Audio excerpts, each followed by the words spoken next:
وقت کی نزاکت کو محسوس کیا اور آج شہریوں کو اکٹھا کیا۔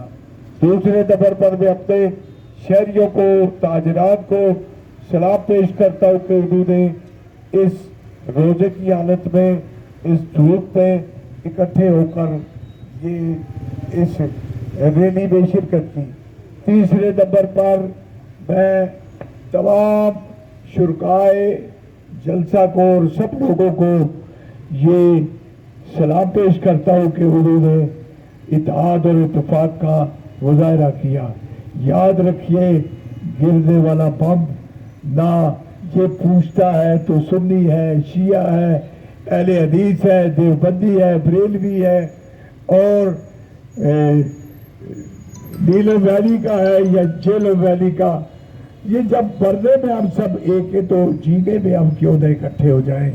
ہمارا اکٹھ ہی ظالم کی موت ہے۔ اللہ تعالیٰ ہم سب کو لا الہ الا اللہ محمد رسول اللہ کے پرچم کے تلے اکٹھے ہونے کی توفیق عطا فرمائے۔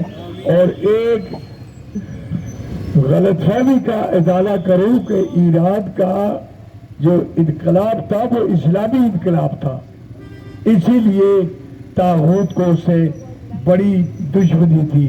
اللہ تعالیٰ طاغوت کو برباد کرے، اسلام کو سربلند کرے، آپ سب کو سلامت رکھے، ہمارے اس مظفرآباد کی یہ محبت اور آشتی کو ہمیشہ سلامت رکھے۔